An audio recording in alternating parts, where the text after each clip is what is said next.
மகிழ்ச்சியான தமிழ் கதைகள்.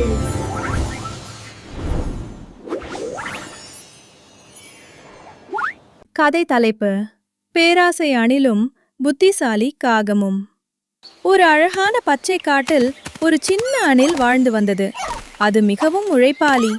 ஆனால் ஒரு பெரிய குறை இருந்தது. அது மிகவும் பேராசை பிடித்த அணில். தினமும் காலையிலேயே எழுந்து மரமாக ஏறி பருப்புகள் விதைகள் எல்லாம் சேகரித்து தனது ஓட்டையில் வைத்து கொண்டே இருக்கும். இது எல்லாம் என்னுடையது, யாருக்கும் கொடுக்க மாட்டேன் என்று அது பெருமையாக சொல்லும்.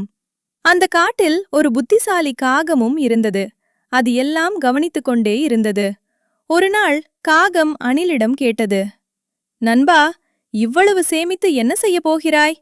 கொஞ்சம் பகிர்ந்து கொண்டால் நல்லதல்லவா? அணில் சிரித்துக்கொண்டு, நான் கஷ்டப்பட்டு சேகரித்தது, யாருக்கும் கொடுக்க மாட்டேன் என்று சொல்லிவிட்டது. காலம் சென்றது. ஒரு நாள் திடீரென கருமேகங்கள் சூழ்ந்தன. கடும் மழை பெய்ய ஆரம்பித்தது. நாட்களாக மழை நின்றதே இல்லை. அணில் சேகரித்து வைத்திருந்த எல்லா பருப்புகளும் நனைந்து கெட்டுப்போயின.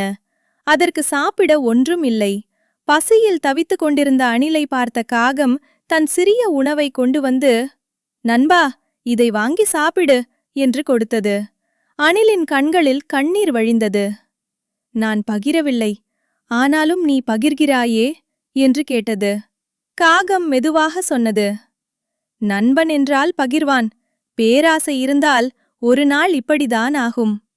அந்த நாள் முதல் அணில் ஒரு முடிவு எடுத்தது. இனி நான் சேமிப்பேன், ஆனால் பகிர்ந்தும் கொடுப்பேன். அதன் பிறகு அந்த காடு மகிழ்ச்சியாக இருந்தது.